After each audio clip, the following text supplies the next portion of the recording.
the risk of your portfolio. I mean, it's right there. Yeah, of course. Yeah. In terms of blockchain, we already discussed it briefly. Somebody asked me or said this whole idea about net settlement would not work with blockchain, and that was one of the reasons. Well, there are many others, but that blockchain, in a way, intrinsically cannot work in merchant acquiring, in payment processing. Is there anything to that, or? Well, I think so. It depends. I think first I would say that using cryptocurrencies as some sort of settlement mechanism, I think that there's no use case. It doesn't make any sense.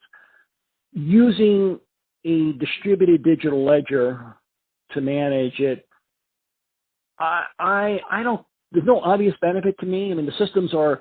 I'm a merchant acquirer, and I'm managing settlement with all these merchants, and I'm sending out. So the networks are centrally settling multiple times a day between thousands of institutions, and then settling, and those thousands of institutions are settling with thousands or millions of merchants every day, and those centralized systems work pretty well.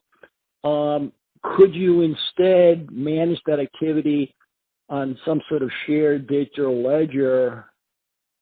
Yeah, but it doesn't. I'm not sure what the benefit would be. Would it be more efficient? Maybe, but the processing cost for the Visa system and the WorldPay system in the middle, we're talking the marginal cost is zero, and the actual cost of switching those transactions is, in all cases, a fraction of a cent. So I think the chances of a cryptocurrency playing a meaningful role in merchant acquiring settlement are very, very low. The chances that we see some people playing around with digital distributed ledgers, we're going to see that. I think Visa is doing something on the commercial side.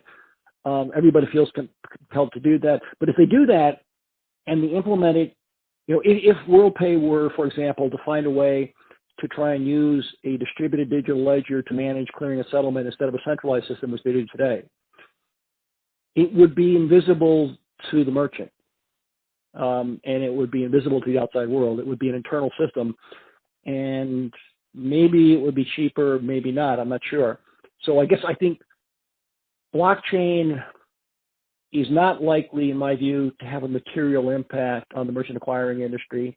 There are many acquirers started offering Bitcoin acceptance. Some still do. I don't know where WorldPay does. They probably do. It's not generating real transactions for anybody anywhere. It was but the whole thing about the distributed digital ledger, in a way, can't we say that the reason why it doesn't really work in payment processing is that payment processing is all about bundling the stuff, and what I just said, maybe net settlement being very efficient, and when you do the contrary, when you decentralize. How can you be more efficient? Yeah, it's about efficiency. It's about speed. It's about reliability, and a distributed digital ledger would have to make the case that it could be faster, it could be more reliable, it could be cheaper. Yeah. And I'm totally skeptical. But I haven't seen a proposal in merchant. The places where people where the cases seem a little more plausible. Securities trading, you've got multiple parties, and it's not real time necessarily, but you got 12 different financial institutions, and they're all participating in something. And if you have a distributed digital ledger shared, they're all agreeing on some methodology. There's one ledger, and that's the value.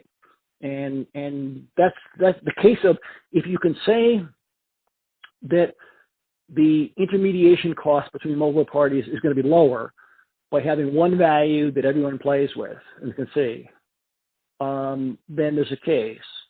But effectively within the payment world, Visa is doing that for its world because it has a value, and it says at any point in time, here's the net value for everybody.